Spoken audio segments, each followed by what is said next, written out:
Well, good morning, everybody. It's the Rob from 106.1 Kiss FM. Let me fix my camera here. Happy to be broadcasting live on YouTube with my tag team partner in podcast and the rambling one, Jerry Valeri. Good morning, my friend. Good morning. Yeah, I feel shot out of a cannon. I'm feeling good today too. I had a show I was happy with this morning. I got some sleep, and it's funny how things like that can get you feeling good. Right, I'm feeling sharp. I have a button-down shirt tucked into a pair of shorts. So today I feel like, take a look at that. See there? Yeah, you look good. Are you dressed up for a reason? No, but I do feel like the owner of a hardware store that's going to go into the bank today and ask for a loan. Like, that's what I look like, I think. Are you like I guess I've reached the point where if I dress like that, even if it's for no reason, which will happen occasionally, people will ask me why I'm dressed up. Absolutely. People are like, what's the deal? What did you do? And I was like, I just didn't want to look homeless today. I thought I'd look not homeless. If you want me to be totally honest, I have a large rotation of clothes. I have probably more clothes than the average person, probably because I get a lot of clothes for free being in radio, including this one. Yeah. A lot of free T-shirts in our life, baby. And I just picked the next one out of the rotation, and that's what I wear that day. If it's got buttons, it's got buttons. If it's a T-shirt, it's a T-shirt. You have a rotation? Like, I just go, I'm sneaking around my house in the middle of the night like I know you do, like we're robbing the place. So I just grab something, I'll go in the closet, and I'll be like, I wear button-downs more than I don't, but I very rarely tuck them in. Well, here's my methodology for choosing a shirt. Is I go to the next one in the rotation, but like, so I'll just, once I wear a clothes for the day, I put them in the hamper. On the weekends, I do the wash, and then they go, once I clean them and dry them and hang them, I hang them up in the back, so the back keeps working its way forward. Oh, you've got like a real system. I have a pile, and then I shove them into drawers, and my closet is a nightmare. Kelly wants to kill me. Yeah, no, I'm a bit more, but I mean, I wouldn't say mine has more thought going into it. It kind of keeps things separated. But don't you ever have a day where you're like, well, I'm going to the mayor's office. Yes. I understand that today is clearly a James Ellsworth T-shirt day, but maybe I'll just skip that one today. Yeah, extenuating circumstances so I might just go forward to my next button-down shirt. Right. To make sure that, like, so let's say I've got 10 shirts I'd consider nice shirts. Welcome to the wrestling podcast, by the way, everybody. It'll make sure that one of those nice shirts, it gets artist separation, so to speak. You know, as a radio term. Absolutely. I like the idea of you walking into the mayor's office wearing a Sasha Banks T-shirt. Brittany's of all the fun you made of me on that one podcast, Brittany's made the most fun of me in that T-shirt. I don't know that and I wear some, I mean, the James Ellsworth T-shirt is in my rotation. A shirt that just is all black with white letters that reads jobber across the chest is in my rotation. I cannot bring myself to put that Sasha Banks T-shirt back in the rotation. Screw you, Loot Crate. Screw you, Slam Crate. And I have unsubscribed. You sent me a Sasha Banks T-shirt. You made the list. You made the list. You got Loot Crated so hard. Speaking of your girlfriend making fun of you, did you really think that Granny Smith apple was a pear? God. Okay. So here's... This is more fascinating to me, by the way, than anything that happened on SmackDown last night. That show was not great, and I would much rather talk about how you brought home a bunch of apples and thought they were pears. Yes and no. So here's what happens. Every Tuesday, we get a nice delivery from a local fresh market called Cecil's Farms. And while fruits and veggies are less my thing, they're more Brittany's, we're allowed to they bring us plenty, and we're allowed to just take what we want. Right. It's a different assortment every time. There's some regulars, like you usually get potatoes every time, and this summer it's been watermelons, but Brittany is more into that stuff. So when the delivery was made, I perused what I wanted and just, made a list in my head, like, okay, I'll grab some of the potatoes and I'll grab 2 watermelons. And then Brittany texted me because she knows the deliveries come on Tuesday. And she said, what kind of stuff was delivered today? And I said, there was potatoes, there was watermelons, and I grabbed some of those. There were also green peppers and pears. I didn't go through them. I just saw something that color and that shape, and I just assumed it was a big thing of pears. So I said that there were pears. I hadn't held them at the time yet or anything like that. To be honest with you, I threw some stuff in a bag, and I didn't realize until I got home that they were in fact green apples. So I guess to answer your question, yes, but normally I can tell a pear from an apple. You know the difference between a pear and apple. Although it's high comedy for the whole joke to be like, yeah, I don't know the difference between pears and apples, and then give it a minute and then say, I have diabetes. My thing was going to be, I did bring home pears. I brought home pears of apples, pears of potatoes, and a pair of watermelons. There it is. So I give that pear an A-. You won the comments, by the way, at least for the post-to-post viewers. I think so. Welcome to the wrestling podcast. Yeah. Okay. We'll get to wrestling now. So here's what we've got in store for you. Last night's SmackDown was live on USA. I guess for better or for worse. You know, it seemed like you hated the show. I would say I didn't hate the show last night. Am I putting words in your mouth? I didn't hate the show, but there was something on the show that I hated so much that it ruined the show for me. Would it be Mahal Orton 17? Yes. Yeah, man. And not only that, so here's what we're supposed to get excited about. How weak do you want to make your champion look going into SummerSlam that you have him lose cleanly to Randy Orton in a grudge match? Well, and not only that, you've kind of been building this stuff. Like you had, the first match had no stipulation. The second one, I forget what the stip was. It was in St. Louis, so I remember that. Then you had the third one in the Punjabi prison or whatever. And now you've got one on SmackDown, a grudge match. No title on the line. You made it the least exciting of all of them.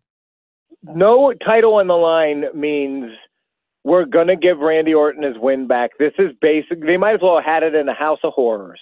This is like when they had Bray Wyatt beat Randy Orton for not the title just so Bray Wyatt didn't look super weak. This is terrible booking. Jinder Mahal can be booked properly to be a monster heel champion, but you have to erase the memory of him being a jobber forever, and they're not doing that. They're just constantly reminding us that, like, I don't know. It's like you have no faith in your champion at all. This is weird booking. It's weird booking, and I didn't like it in the slightest.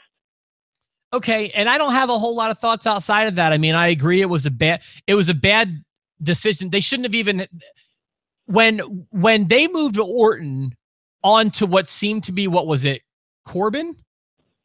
Yeah. We were saying, it was Rusev. I'm sorry, it was Rusev. Right. Rusev, yeah, because Rusev ended the show by knocking Randy Orton out. That seemed to be a step forward for everybody. For Jinder, who was moving on to Nakamura, for Rusev, who was moving on to Orton, and also for Orton, who was moving on to Rusev.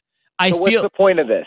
That's the thing. I feel like this was a step back for everyone. So now we're reminded that Orton lost big time 3 times in a row at least to Jinder.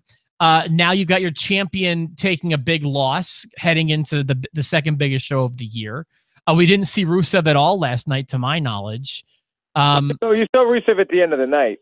Oh, did he come out at the tail end? Yeah, he knocked Randy Orton out. When? Gave him a super kick. My DVR seems to rapid things up before they go off the air. My DVR ended during Orton's celebration. Right. Well, so it appeared like the show was going off the air, and then bang, he hit him with the super kick. Rusev knocked him out, and then so it missed TV again. This is driving me nuts. And the most exciting thing from last week was off TV too. Off TV. So it's off TV 2 weeks in a row. Yeah, this is really frustrating. So you think you didn't get Rusev, but you get him, but you didn't get him because it wasn't on television. My whole complaint with this, what did I say about Raw yesterday? Low and slow. They're building everything. They're going to I think their SummerSlam card for Raw is going to be amazing.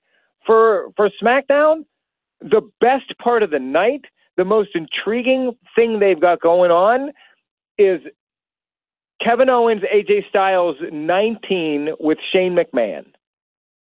Yeah, and I have thoughts about that segment, but I'll let you continue. No, I thought that was a great segment, and I like Baron Corbin and John Cena.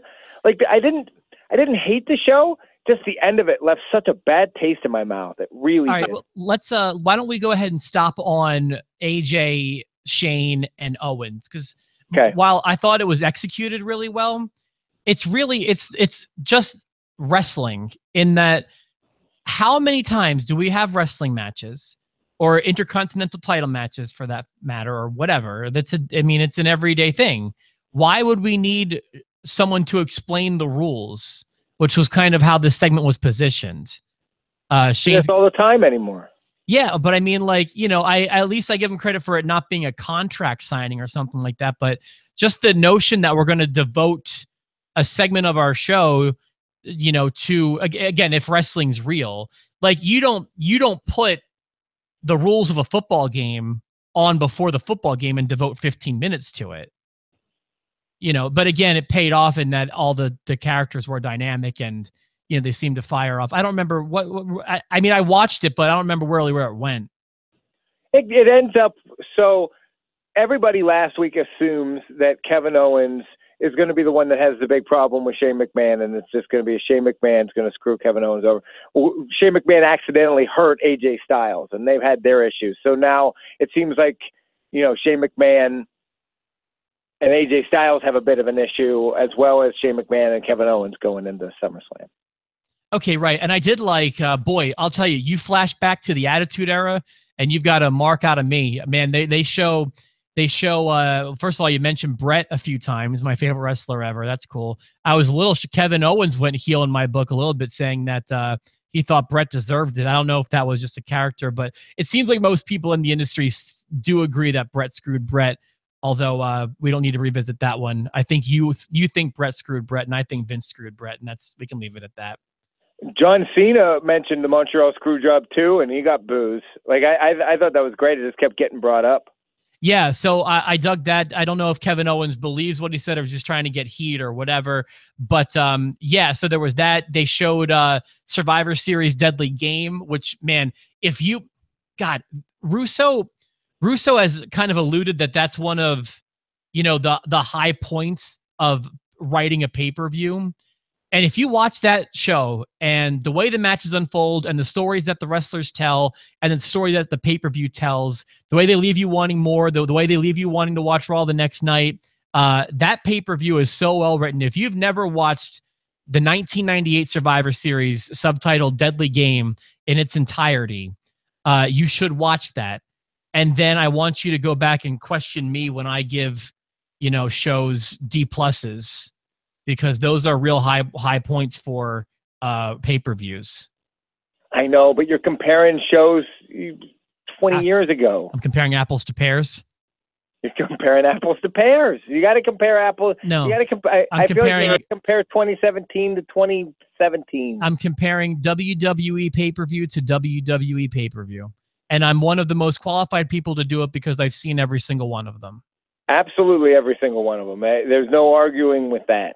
So, Rob did not screw Rob. No. Vince has screwed Rob lately. At some point in time, I feel like we should discuss.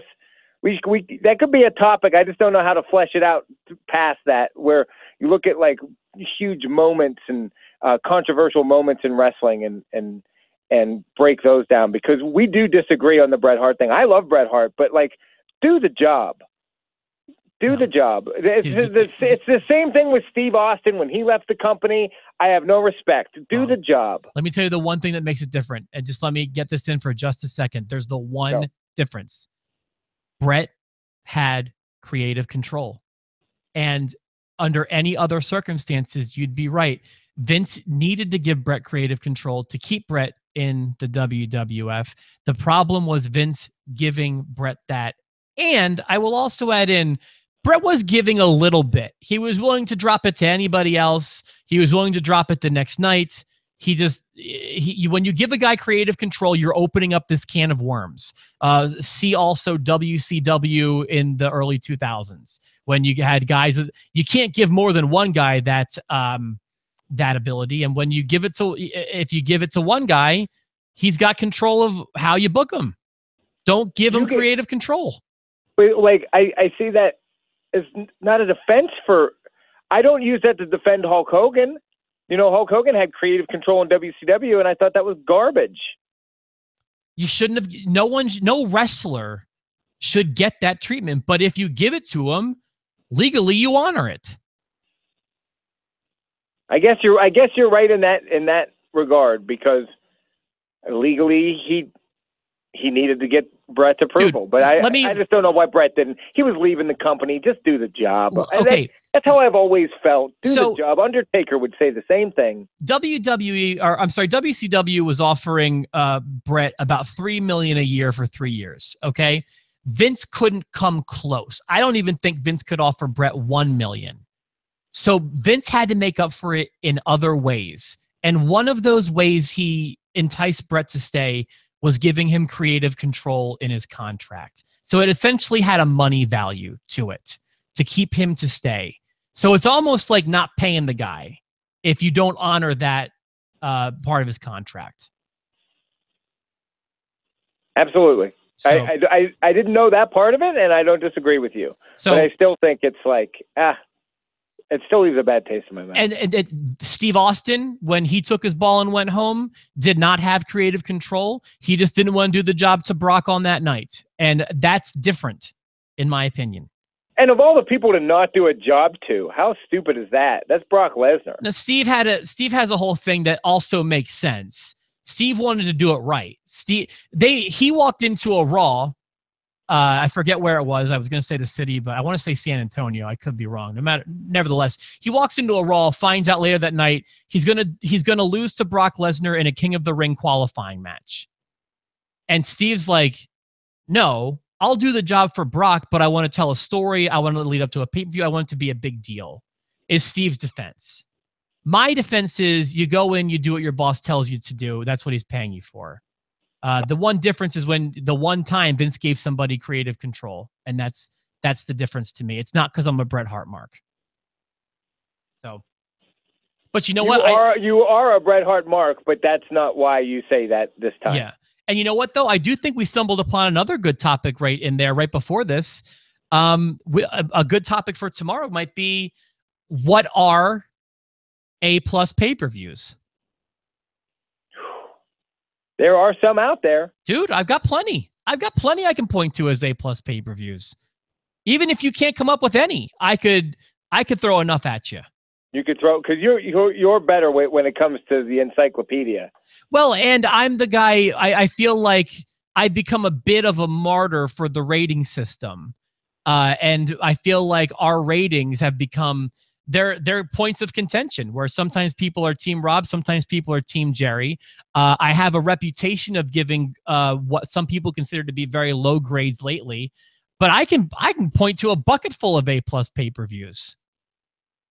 Let's do that. And I want to see I want to see the last A+ pay-per-view you gave, because I want to see how far away it is from today. I can, off the top of my head, I don't know if WrestleMania 30 was an A+, but it was an A or an A-. Didn't I give Backlash an A? I think you've given some, but you're a fast forwarder, and you could trim some of these down to be A- pay-per-views here lately. But yeah, you've given some gracious scores out there. Absolutely. I forget which pay-per-view it was, but I watched 3 matches and gave it a B, and I thought your head was going to explode. So yeah, maybe that will be fun. And if you want to come up with some also examples of A or A+ pay-per-views, we can talk about tomorrow. I might have a Halloween Havoc in there, because there are some WCW pay-per-views that I loved. I can't think of an A+ Halloween Havoc, but if you can, more power to you. I just use Halloween Havoc as an example, but I can't think of one that I loved. Well, you know what? You'd have to look to the one. Bring that back. 97 would probably be the one, though. The one that had one of the 20 best matches of all time in there. In fact, it's actually Gavin, someone who works on my station, his favorite match of all time took place at Havoc 97. That would be Eddie Guerrero versus Rey Mysterio Jr. I've shown you that match, I believe. Great match. That was one of our main events. Yeah. So Rob and I used to go on Monday nights. We would go to Denny's, our place, and then we would watch Raw, and then we would watch a main event, which was basically my version of Rob doing the WWE Network before the WWE Network existed. So, yeah, what we would do was we'd watch Raw, and it was the summer of 2005, and as a way to make sure there was a good main event, I would pick an A-plus match from some time in history that Jerry's never seen before. And we did all sorts of great matches. So every Monday after Raw, I'd put on one awesome A-plus match to make sure that there was always a cherry on top of Raw. So that was fun. Kind of like at a house show when they send the crowd home happy. Yeah, exactly. I want to make sure Jerry went home happy. So back to SmackDown. So that segment went off back to AJ and Owens. Not too many surprises there, but they all do really good work on the mic. Nice to see Shane interacting with guys again. I think that I'm used to cringing when I see him, and he seemed more at home with two guys who know how to work. Because it was just like creepy Uncle Shane and the girls. Yeah, I didn't dig it. Another thing I gotta tell you. So I don't want them to change this gimmick or anything, and by and large, I'm a big fan of the Fashion Files, but you had me with all the detective parodies. You had me with their Zoolander stuff, and you had me with the X-Files. For some reason, with the Twin Peaks motif, I am not digging it. Because I've never watched it, ever. Yeah. I don't know that show at all. And I wasn't like an X-Files fan either, but it worked for me. Though the Twin Peaks one, sadly, is not. They need to get to the payoff on that. Yeah, get off the Twin Peaks thing because it's killing me. There's so many references in the backgrounds that I'm missing because I don't know Twin Peaks. Also, Lana is getting hotter every day. Sure. To the point of distraction, and she's not a bad wrestler, is she? Oh, really? She's not a bad wrestler. I'm comparing Lana now to what I thought Lana would be 3 weeks ago. She's definitely exceeded my expectations. I won't say she's a good wrestler. I just said she's not the garbage fire that I thought she'd be. Or I'm sorry, as John Cena would have said 9 times last night because of a sign, dumpster fire. I will meet you halfway and say I agree that Lana is getting hotter every day. Let's leave it at that. So I'll give you that. Although I will say, I want to say something else positive. They've got her in a kind of solid thing right now, a little different. I like that she is looking up to Tamina in certain ways. Like she wants to become a better wrestler. And I think the goal is to also make Tamina look hotter. So this is kind of an interesting dichotomy, I think. Well, if they want Tamina to look hotter, they got to put her out there with Rusev. You don't put her out there with Lana. You need to make Tamina press box hot. Do you know the term press box hot? Help me out. So press box hot is a term they use a lot when they talk about ESPN sideline reporters or ESPN analysts or women that are just covering sports in general in a press box. They're typically in the press box, these women that cover sports, with dudes that look like you and me. So they don't have to be super hot. They're just the only woman in a room filled with a bunch of yous and me's. Sure. Gotcha. So they're hot by comparison. That's press box hot. So you're not going to be press box hot when you're standing next to Lana. You're going to be Altoona, Pennsylvania hot, maybe at best. Sure. Gotcha. And those pigs are not hot. Well, you're not wrong. So, I'm just taking shots. Take that, Tamina. Tamina, you pig. I'd have rather seen your dad naked, Tamina, than you. While I'm sure this is not going to go anywhere good, I like the notion of Lana wanting to become a better wrestler by osmosis and also by osmosis making Tamina hotter. I thought that was kind of funny. Also want to say that I did get I'm sorry, Tamina. I'm sorry. That was unnecessary. Comparing her to an Altoid. My goodness. I just called her a peg. I'm sorry. It's okay. I've regretted things that I've said about Nia Jax in the past. She's a nice lady too. Let's just leave it at that. From Altoona, Pennsylvania. Nia Jax. I was very happy. What? They spotted Nia Jax in North Carolina. Did you see that? What does that mean? I don't even know what that means. Oh, there are people that say they have real Bigfoot sightings. Like today, that was a story. They thought they saw Bigfoot. I am punting on Nia Jax's physical appearance. Just get me away from it. I want to go back to. I wanted to say that I was happy that James Ellsworth was on my screen last night because he made me laugh twice. Once was just him appearing was so funny that I believe I even caught Naomi laughing as she's getting rolled up. Watch her at the pin. She's like covering her mouth because she's laughing so hard. And then when Natalya said, "If you get my business at SummerSlam, Carmella, I'm gonna make your chin look like his," I thought was a good line. Also, I know there are people that don't like Ellsworth. He brings value. Oh, I am not one of those people. I know that they're out there, but I'm not one of them. I'll say this though. He's a pig. From Altoona, Pennsylvania. He does look like he's from Altoona. That is true. He looks like he stands outside of the Jaffa Mosque on a Wednesday night buying meth. That's what he looks like. That guy. Yeah, pig. Also wanted to point out, this is where I like Cena. Cena not fighting for a championship. Cena just in a story-driven feud. This time it's with Corbin. I'm very happy to see him in this capacity. He's doing it right too because he keeps putting guys over, and it doesn't hurt him at all. And he realizes that it doesn't hurt him at all. Now I don't know if he's going to put Corbin over like he's put some other people over. He put AJ over. He just got done putting Nakamura over. Cena puts guys over. That's just what he does. Mm-hmm. Even when he wins a match or whatever, like he elevated The Miz. And I think I hope he can do that with Baron Corbin because I like Baron Corbin. Him calling him a skinny, fat dumpster fire made me laugh out loud last night. It was good. They got it trending or whatever. And then I also want to say that you mentioned Corbin. I believe Corbin walked out to brand new music last night. I had a note about that. Do you think they have a new music producer? Like everyone seems to be getting new music all of a sudden. Everybody. I mean, that wouldn't lead me to believe that there's a new producer. I just think that they've wanted to update some of these things to fit some personalities. I also there was someone else who had new music last night, I think, too. Did you catch that? No.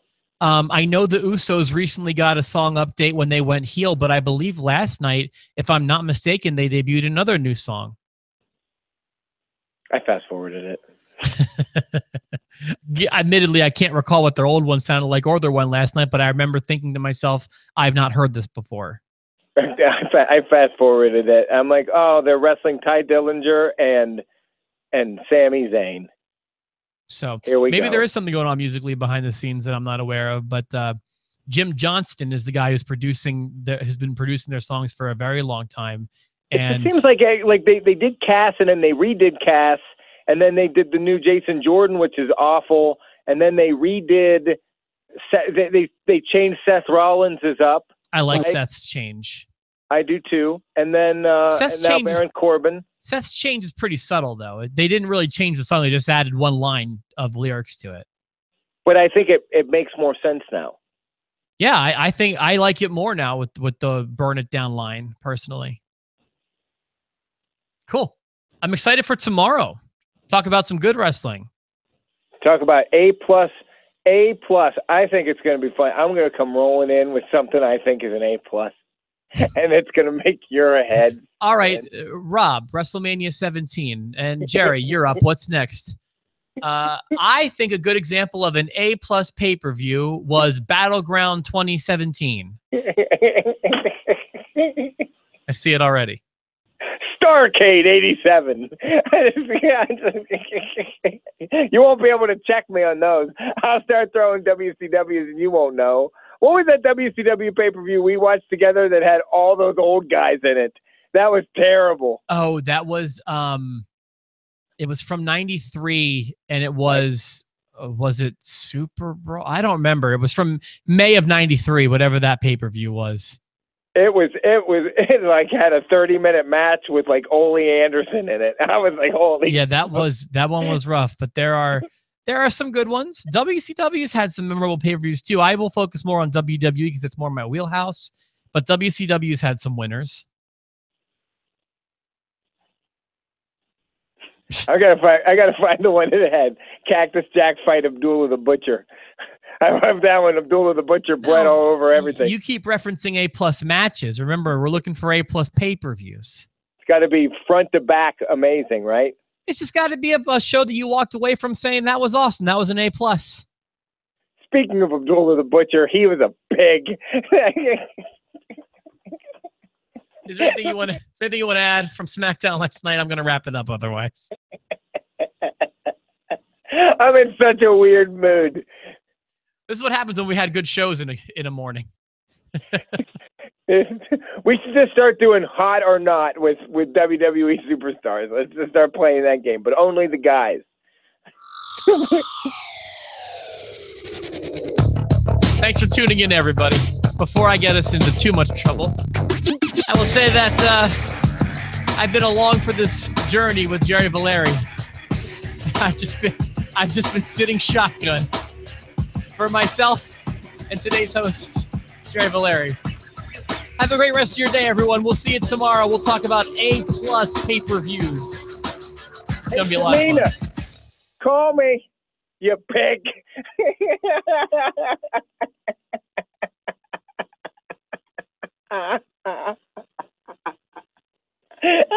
She's actually very pretty.